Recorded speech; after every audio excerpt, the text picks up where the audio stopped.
Hello, everybody. How's it going? I am the Orange Peanut. This is the Duff Pick'em All Stars Week 14. I am here with my co-host with me here. That's Grody Gloater. That's the Commish, and that's Icehouse.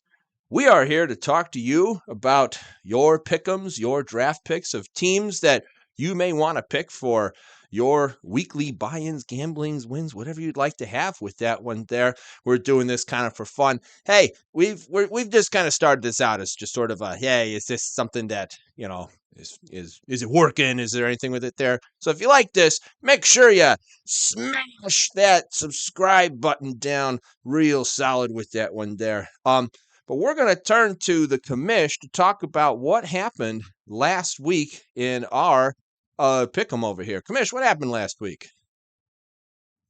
All right, last week we had me leading the week with a grand total of 84 points, followed up by Boss with 69 points, Grody with 66 points, JV with 57, Tommy with 48 points, Eric with 36 points, and bringing up the rear, Stan with 21 points. I was thinking about it during the day about any game I might have wanted to change, any picks. The one game I guess I wish I would have chose differently, just because it would have given me all of my double-digit points, would have been Kansas City, changing that. But I will say there is a game I did foolishly change. I think it was Wednesday. It was 3 points, but I went from Los Angeles to Seattle. Oh, Not a big deal, but I'd have been the only one who had gotten it right. Instead, we all got Seattle wrong. We all got Baltimore wrong. Boss was the only one that got Green Bay right. Although, had they not called the timeout right before halftime, I think that game would have ended differently. Maybe not as big of a loss, but it would have, yes. it would have been definitely different points. Eric was the only one that got Atlanta or picked Atlanta and was wrong. Pretty much wraps that up in terms of that week. It was 7 underdogs and 8 favorites for the week, which puts the total for those at 85 favorites, 103 underdogs, and 7 pushes, 43.5%. 52.8% and 4% in terms of favorites, underdogs, and pushes on the season. Interesting. Wild. Along the lines of games that I wished I hadn't changed, I think the commish had sent out a text message. I think it was maybe Wednesday about a couple of changes that were happening. It was the Detroit-Jacksonville game that I even covered briefly with some data, and I stupidly changed my pick to Jacksonville, thinking, oh yeah, this is the right thing to do. It's got to be. And I just watched the Detroit score last week just keep getting higher and higher. I'm like, son of a gun, I picked the wrong thing, and that was my own team for that week. Yeah, that's brutal with that. Grody, what about you? Anything that you would have changed or anything that surprised you? Yeah, I mean, I think the only game I wish I would have changed would have probably been the Washington game. I wouldn't have thought of changing the Kansas City game, but the Washington game, I really thought. I mean, especially when it went to OT, I was like, all right, perfect. Like, it's a 2.5-point spread. Once Washington got the ball back, it's like, oh, drive down, score a freaking field goal, you win, and like get it right. And heck yeah, nope. So yeah, I think that'd be the only game that I wish I would have changed. Yeah. Speaking of the Kansas City game, Icehouse, how come is it that Kansas City can't cover their damn spread? What the heck? I don't fucking know, man. Well, you're their fans. Yeah. Well, didn't I tell you last week that it's like they don't cover the spread very often or whatever? Yeah, they cover large spreads, but it's a 2-pointer, and they have one game. Yeah. Well, like I say, I must have put forth some solid logic last week because I had, I picked Cincy for 11. So no. Well, you put something together, but I don't remember my reasoning behind it. But. So those of us who are watching, do you remember his reasoning? Leave a comment below of what System 29.5J said and whichever direction the cat was jumping on the wall. Every week's fucking different. And week I don't even have a system because I'm still on vacation and I'm vacation from search because I got lazy. Yeah, that's true. Raise up your 10-ounce can of Puerto Rican beer there for a second. Yeah. For a quick cheers on that one. That's before we cheers to last week's winner. That's cool stuff with that there. Really, Speaking of last week's winner, before we go over the group picks with that, right? Raise your glass again to last week's winner, the Commish, rocking it solid with that one there. Way to go, Commish! Awesome job with that. And you mentioned the Bears-Packers game. That was crappy. That timeout was just crappy. We could have totally changed the game afterwards, don't you think? I was trying to find some. I don't know if anybody in the post game asked him about that, because that to me, like, they weren't running up to the line. They weren't trying to catch them off guard or anything. Like, in a defensive substitution, like, the Bears called timeout. Like, what are you going to do with what? I think at that point they would have had one timeout and 20 seconds. Like, you're not kicking a field goal. You're not getting a touchdown.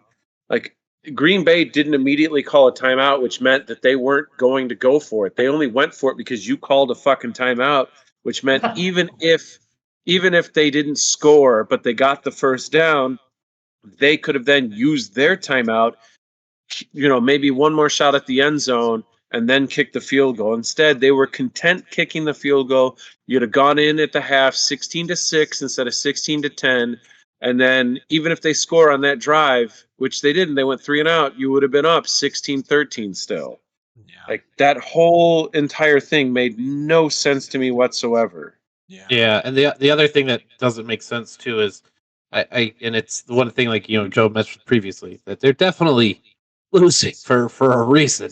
Yeah. Because when you're up 16-10, it's 4th and 5. Why are you kicking a field goal? Why are you not going for it? Yeah. Going up 19-10 doesn't do a damn thing for you. Like, no, it does. It makes sense. The point. No, you take points. No, like that made sense to me. No, what didn't make sense is in the second half. What didn't make sense is in the second half, why on earth you decided to stop letting Justin Fields run with the ball. Yes.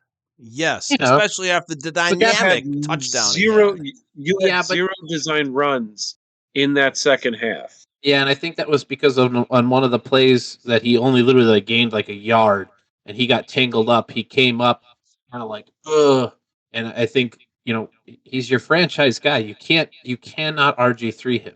He's already injured. He's playing through pain. So I'm okay with not running him, because if they cared about him that much, they wouldn't have started him in the fucking game then. Yeah. So.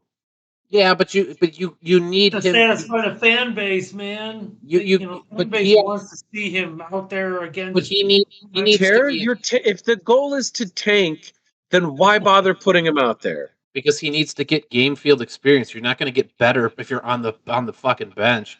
And if you're injured and you get further injured, you're not going to get fucking better. True, but he had statistically one of his best games. He was 20 of 25 for 200 yards. I mean, there was a bunch of bad. I don't care how well he did passing. That's meaningless to me. The fact that you opted. You're complaining about him running, but yet he had his best passing game. So you're complaining about one aspect, but now I'm mentioning the fact that he had his best passing game, and that's meaningless, because if he was running, it would be different. But he was passing the ball really well. If the point was to win, it doesn't matter. It doesn't matter what his fucking end stats are. If the point was to win, you took away your best chance of winning by stopping him from running the fucking ball. And that was proven when he ran for over 50 yards for a goddamn touchdown. That was exciting. But I was worried. He barely touched on that goddamn play. And if his shoulder was bothering him that bad, take him out of the fucking game then. I don't give a shit what he does through the air. There's too many times that the other thing he can do is on a design run is fucking slide, and then he can't get hit. He's not a running back. He's a quarterback. So by saying you don't care what he does through the air means that he's not he's not the quarterback. He's a running back and he needs to bulk up. No, no. I know. No, you're dumb as shit. You're not listening. Well, you're not. Oh, because they stopped him from running, even though he could pass the ball and was doing really well passing the ball at his best game. That doesn't Was matter not because doing he needed. that well passing the ball. If he was, He they was would have scored 20 the of 19 fucking 25 points. for 200 yards. That's his best game of the year. 100 of those came on 2 plays. 100 of those came on 2 plays. Yeah. Neither which of those were touchdowns. Yeah, well, the one for Brown should have been. Yeah. I should have, was not. I know, but they still got a touchdown on that play anyways. I On that myself drive, though was yeah. concerned though with like I know Fields was injured in one of the last games, and it's one of those like I'm kind of with you. It's just like I get you want to play him to see if he gets some experience, but if you don't want to play him that hard, you know that run. I was listening to it, and Jeff Joniak made that was like one of the most exhilarating plays that Jeff Joniak called in the game. That really made me kind of like jump to the edge of my seat, like, oh boy, a huge breakaway, you know. But at the same time, once he leaves that pocket, he's running forward past line of scrimmage. He's running back, you know, unless he slides. That's like, oh, please don't crush our dude, our possible future with this. But yeah, I like the throwing, I like the passing plays as well myself. I do. I'm looking forward to more development around that. Yeah. We love our Bears. We love our Bears. We're looking forward to next year at least. Yes, without a doubt. Going into this year, I don't think any of us were optimistic whatsoever. Now it's like, okay, this year could actually be really fun to watch. Yeah. Yeah. There's a lot that that can happen, but at the end of the day, hey, please make it out of the season alive. That's all we ask. Yeah. Don't fear an ACL or some bullshit like that. Cycling back to the group standings, Kamish, where do we stand overall in our game? Grody's in the lead with 858 points, followed by me with 744, Stan with 737, JV with 733, Tommy with 687, Boss right behind him with 682, and Eric hopelessly in last place with 581. Commanding lead by Grody. Man, we need you to just like forget a week, maybe 2 weeks. Let us catch up a little bit. No, that's probably not happening. Well, let's talk a little bit about one of our first games. Kamish, being the first place winner, has decided to pick 2 games. We love our black and blue. We love our Bears. Packers, your quarterback's a big whiny, even Jeff Joniak said it. It's like, and there's Aaron Rodgers looking for another flag. He's really good at doing that. Like that was Jeff's words, and it's like, yeah, man, play the dang game. So we love our black and blue. Kamish has decided to look at the other game in the black and blue. Detroit hosting Minnesota. Kamish, what do you know? Well, I thought I'd play with this one because if Detroit wins, then Minnesota does not secure the division. So I was really looking forward to, or not looking forward to, but just sort of looking at this one, thinking, what the hell? Excuse me. All-time Minnesota leads the series 80-40-2. What you call it? This game is shit. What time is it at? It's a noon game. It's in Detroit. Well, that doesn't help. I guess I could do the math then. Minnesota is 36-24-1 at Detroit, so positive record for them. Although that one shows 36-23-1, but that was December of last year, so there was one more game. So Minnesota's on the up and up. I'd really like to see Detroit win this game. I think it would just be fun to see the pressure on Minnesota to not to go another week without being crowned division champs. Mm-hmm. To me, that would be amusing. Minnesota is 3-0 in the division. Detroit is 2-1. Detroit's 3-4 at home. So not exactly the greatest the standings for them. Minnesota's 4-1 on the road. So again, not good for Detroit. Yeah. No.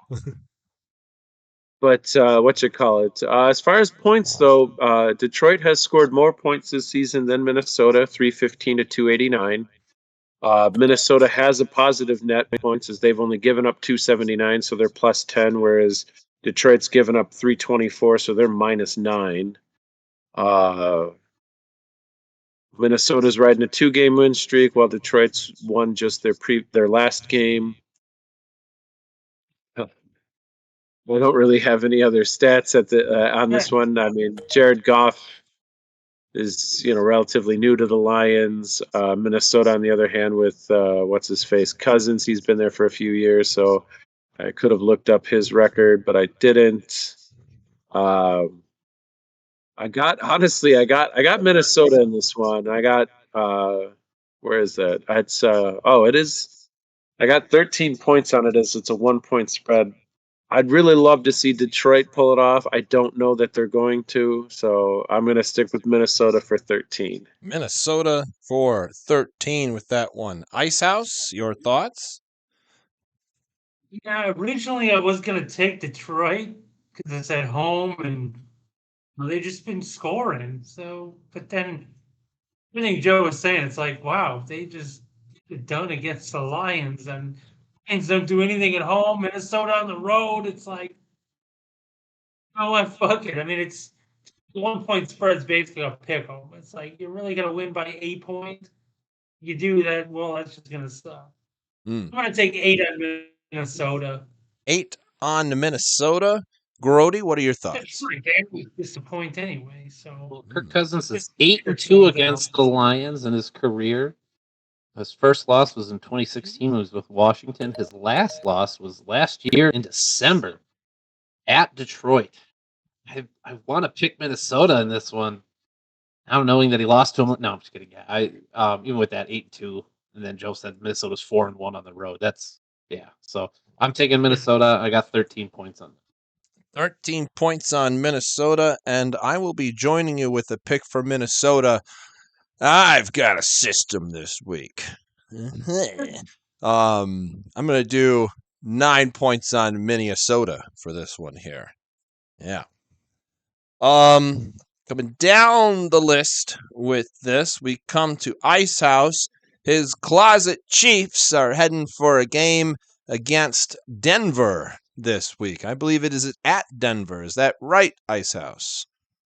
this is correct, apparently, according to Yahoo.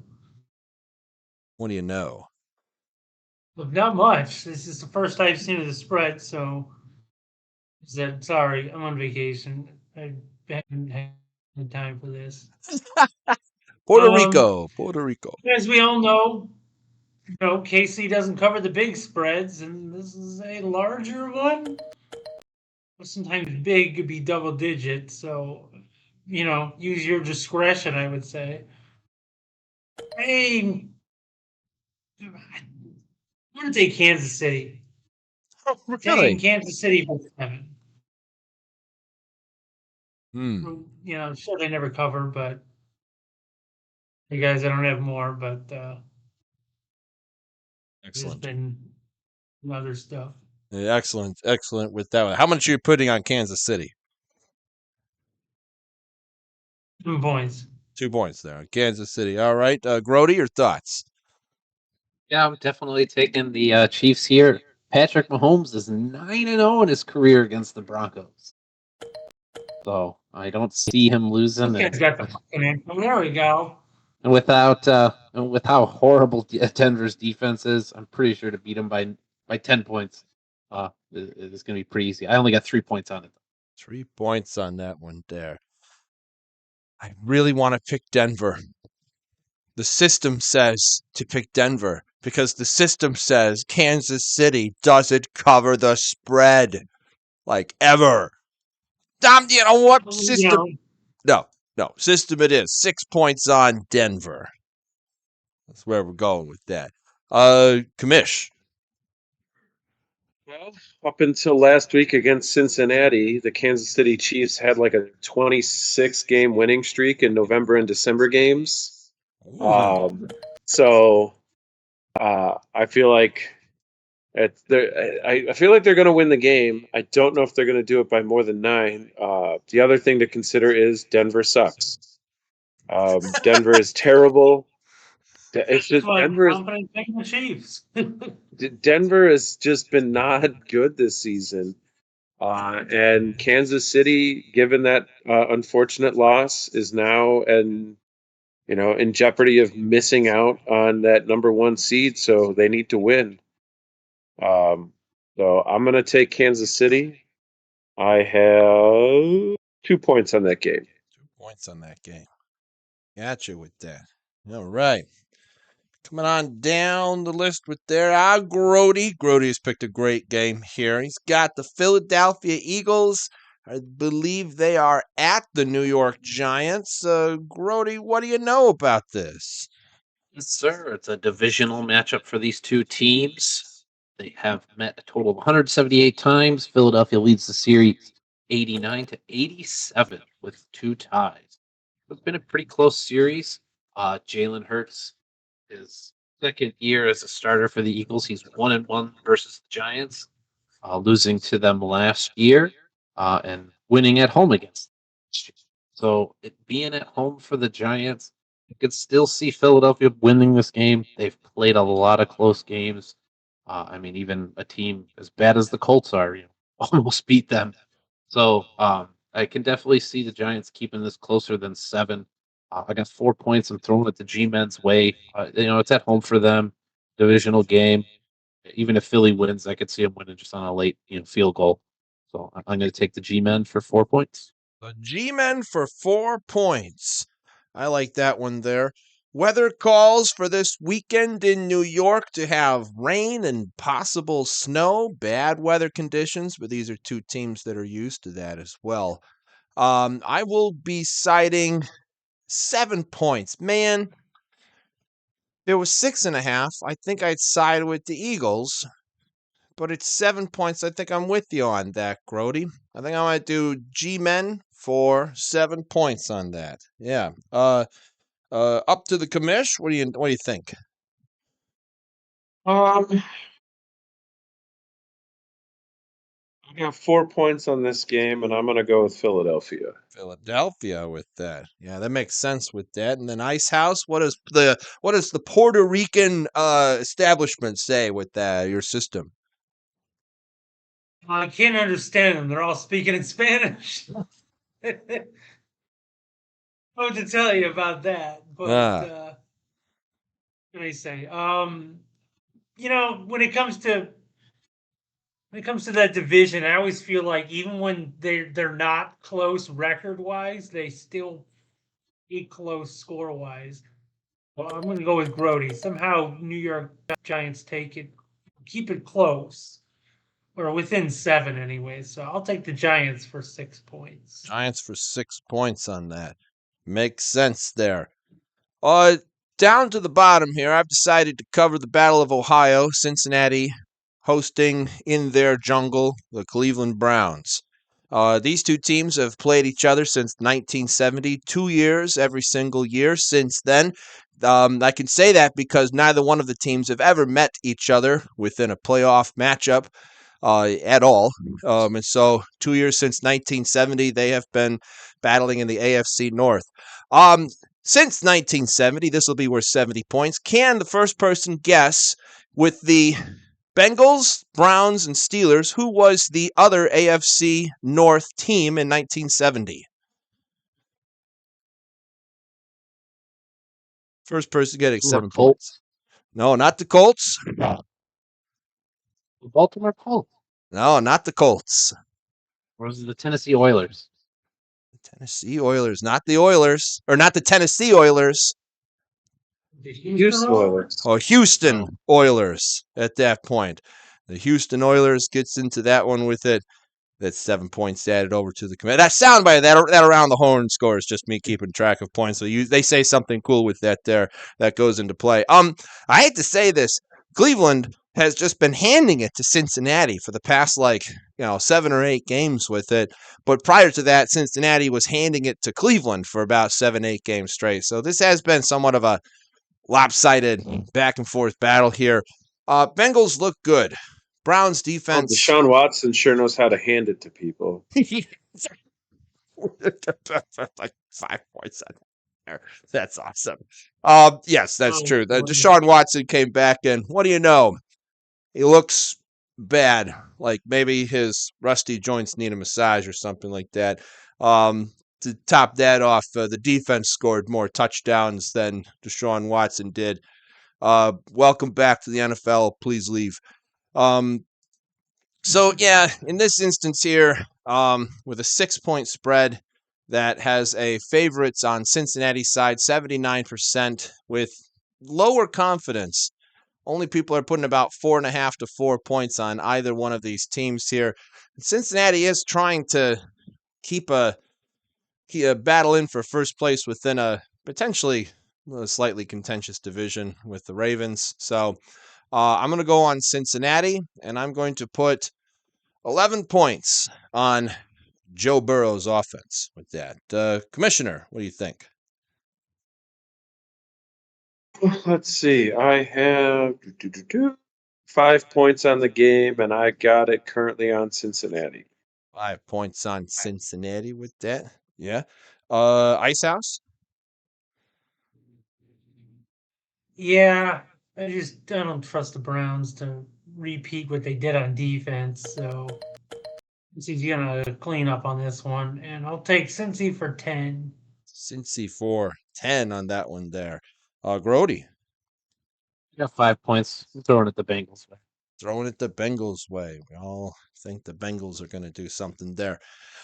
Raise our glasses again. Last week's winner, Commissioner. Fantastic work with that.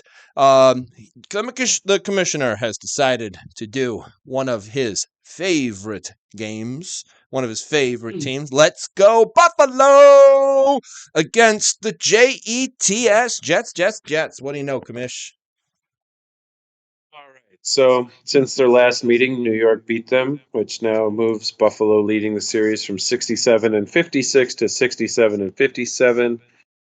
The last time the Buffalo Bills had a win streak snapped, the New York Jets followed up with another win. So, this doesn't bode well for Buffalo. Also, New York seems to have figured out that they prefer Mike White over Zach Wilson. So that'll be an interesting matchup if they stick with him and see how Buffalo does against that. On the season, Buffalo is leading their division at 9-3 over the Jets. Miami 8-4, the Jets 7-5. It is in Buffalo.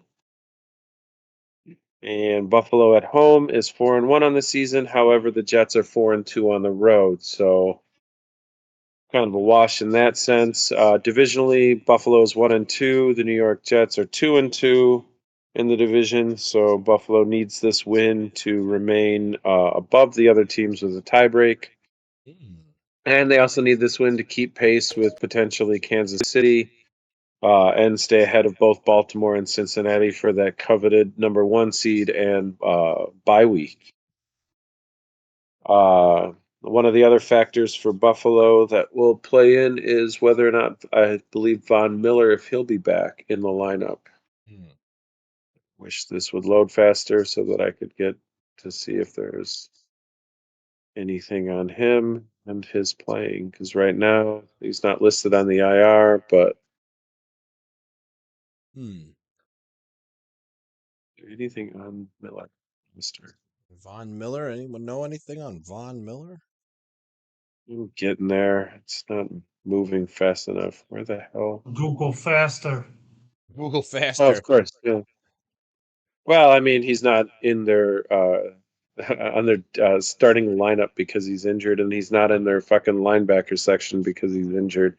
But he's not in their injured spot because he's not on fucking IR. So where the hell is he? Google an image of He's Von just Miller. weird. Why is he Von Miller wearing got the Why is Uncle What I got Von the wearing list. the Blankenship Their entire glasses? list of linebackers. They've got Terrell Bernard, Tyrell Dodson, Tremaine Edmonds, AJ Klein, who they also cut. Tyler, or no, Cease they to didn't. The Bears exist. cut him. He got him. Tyler Matakevich, Matt Milano, and Balin Spector. But if I go to their damn list of players that are injured, he's not on there. So thanks, guys. Way to screw me on that I one. was gonna say he was put on IR. It just depends as long as it wasn't. So yeah, they Well, as just put far him as on. injuries go, they have Christian Benford, Jake Kumaro, Tommy Doyle, and Marquez Stevenson. That's it. Those are the only 4 players listed on their IR. Is he in the closet, John? This Is that what you're guy. trying to tell me? You gotta. How do I wish I could share my screen. If you just Google Von Miller, one of the pictures that comes up about in the fourth or third row is a picture of him wearing. Apparently, he wears glasses, and they're pretty dorky glasses, like same kind I wear. But if you go down Yeah. even further, he's wearing a suit with a crocodile skin gold leather jacket and a cowboy hat. And man, does he just look like a stud. Like, man, oh man. That is one handsome man. Well, according to their transactions, he was He was designated to injured reserve on the 1st of December, which would I don't know the minimum amount of time you have to spend on IR 4 to be weeks. able to come. 4 weeks, so he's not coming back anytime soon. Then, if he's been just placed on IR 5 days ago, if anything, he'll be back for the playoffs. Playoffs. So Von Miller's out, so he'll be a non-factor in terms of for that game. But it'll depend on what the rest of the defense can do. I mean, they've been adjusting without him for because he's been out longer than the first. So it is a 9-point spread, which I'd like to have faith that Buffalo could do it. I'm sure they're not happy about losing to them last time. So I got 3 points. I got it on Buffalo. I don't know, it came down half a point. If it comes down any further, I don't know. I might side with the Jets. Makes sense. 3 points on Buffalo with that. All right, Ice House, your thoughts? I'm taking 5 on the Jets. Ooh. Like, I'm the opposite of Joe. If it goes below 9, I'd take Buffalo, to be honest. Interesting. Might change your mind, boss. Game, it's like anything can happen, man. I might change your mind, boss. Grody, what do you know? What do you think?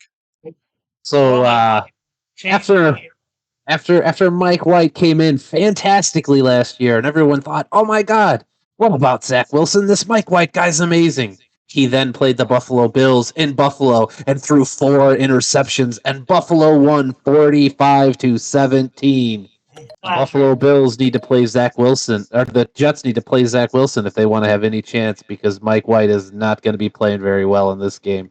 I got a deuce, and I'm dropping it on the Bills. Oh, a deuce Well, on the the Bills. problem with that is Zach Wilson didn't play last year. He did. He got injured, and then Mike White came in, and he threw 4 interceptions against Buffalo Bills at the Bills. You know what the fuck? I don't care. I'll take my 5, and I'm taking my 5, and I'm moving to Buffalo. Josh Allen is 5-3 against the Jets in his career. Buffalo. I mean, holy cow! At Buffalo, I mean, what are the odds they? Well, I mean, they could still win, and just by not 9. I'll It's play. 45. It's my points. I want to pick Buffalo, but I'll play contrarian. Mike So we White, got a man. 3, we got a 5, we got a 2. That adds up to 10. I'll put 10 on the Jets. Yeah. Wow, this fucking guy over here. Boo! There's a system at work here. Oh, it's not very bright. So all right. That's big old bunch of poo. I agree with that one there. That's all for the main pick'em with it here. Ending score of Around the Horn. We've got in third place Ice House with 9 points. Second place Grody 20 points. First place Commissioner 27 points. With that one there, I gotta say, Absolutely cracked up at the Deshaun Watson thing. But playoffs won you 10 points with that one there, Grody. That was pretty good. All right, let's move over to quick picks with this here. All right, Commissioner, we got Dave Wojo against the Los Angeles Rams. Oh, I got 6 points on the Rams. 6 points on the Rams. Ice House. I got 9 on Dave Wojo. 9 on Dave Wojo. All right there, Grody. 6 on Dave. 6 on Dave with that. Who's everyone going? Oh, it's pretty even. I don't know what I'm doing. 4 on Dave Wojo. I don't know how to say. Oh boy, Ice House, you get wow. Dallas hosting Houston. Oh my. Okay, 17 points is too many. I'm sorry. Wow. But you know what? Fuck it. I'm gonna go max points on Houston because if I'm somehow wrong, then it means my fantasy team probably bonuses, makes up for it. Because I got CeeDee Lamb, Tony Pollard, and Dallas's D. So you know what? If Dallas wins, take it either way. Like max points or fantasy team blows up. That's System 29.9K coming to you live from Puerto Rico. Grody, what do you think about is your max points on this game? No, I got 1 point and I'm putting it on Dallas. 1 point on Dallas. Honestly, I will. It's like this is not the kind of game I want to put any points on, but sometimes you gotta hedge your bets and I'll win one way or the other. God damn it, I think. I will help your system by putting 1 point on Houston. Woo. Commissioner, what do you got? 1 point on Dallas. 1 point on Dallas. Logic may prevail with this one. Grody, you get Jacksonville coming over to be hosted by Tennessee. 7 points on Jackson. 7 points on Jacksonville. Long live the king. 8 points on Tennessee. Commissioner. 9 points in Tennessee. 9 points on Tennessee. And Dice House? Tennessee for 12. 12 on the king. Oh my. All right, I get Pittsburgh hosting Applecore Baltimore. The Bears are on bye this week, so we're going to default to the original Jack, the primary Jack. We are going max points on Miles Jack. Oh, God. That's right. Commissioner, Pittsburgh, Baltimore. I got 11 points on Applecore Baltimore. 11 points on the core. Ice House. I don't like this game. Oh, my. It Just doesn't like, like you either. Jackson's not going to play. Who the hell is playing in this game? The Steelers and the Ravens. Miles Jack. Yeah, I don't know if Lamar Jackson's going to start. That might affect my pick. I don't think he is starting. No, at this point, from what I've heard, he's not.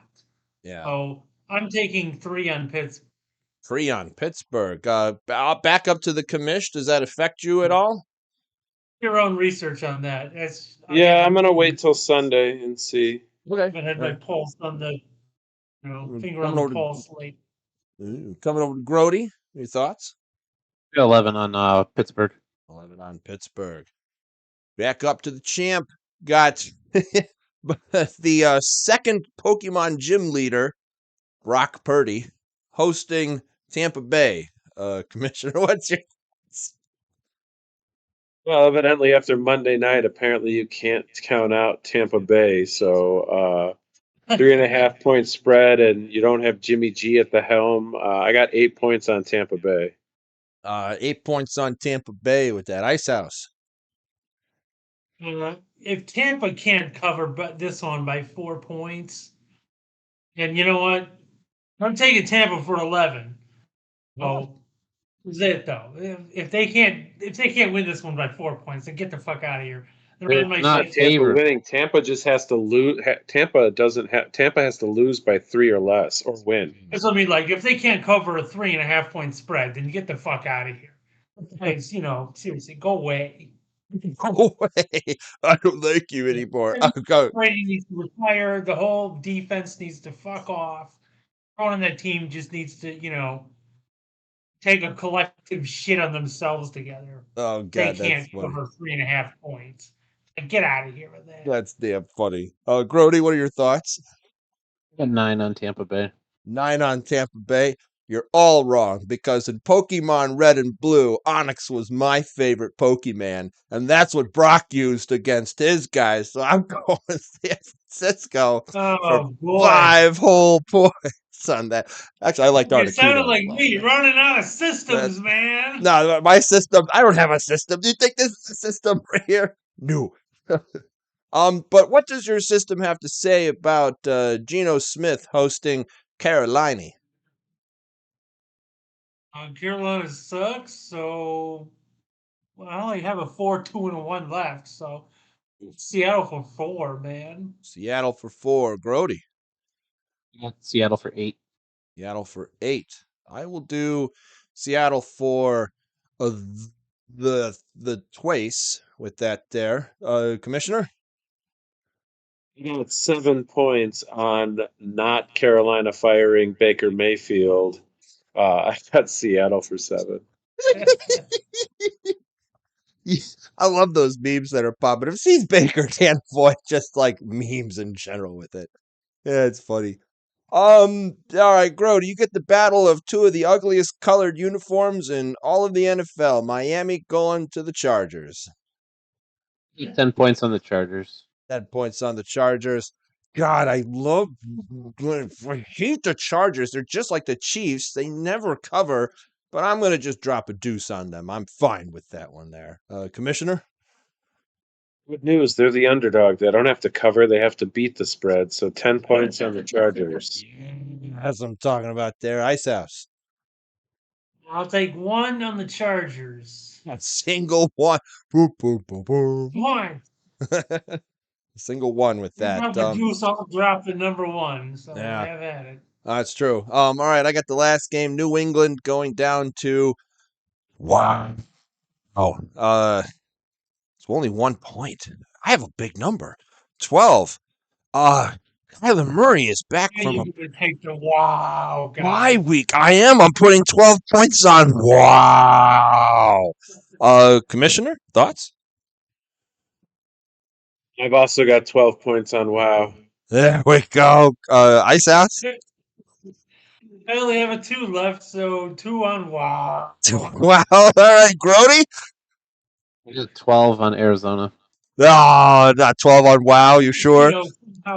That's 12 on wow. There we I said go. Arizona. There we go. There we go. It's important that we. Boost with Jeff Joniak, just for no reason whatsoever. So when Jeff Joniak's going crazy, we get in the background, we can hear Rob Woodruff going, Oh yeah, God. Oh, right. All right, folks, that'll do it for the week. Make sure you hit save. Hey, let us know down in the comments below. What do you think about the channel? Do you like what you see here? What do you want us to talk about? Something? If you have a game that you want us to talk about next week, let us know about that. Folks, we will see you around on the next one. See you later. Bye-bye.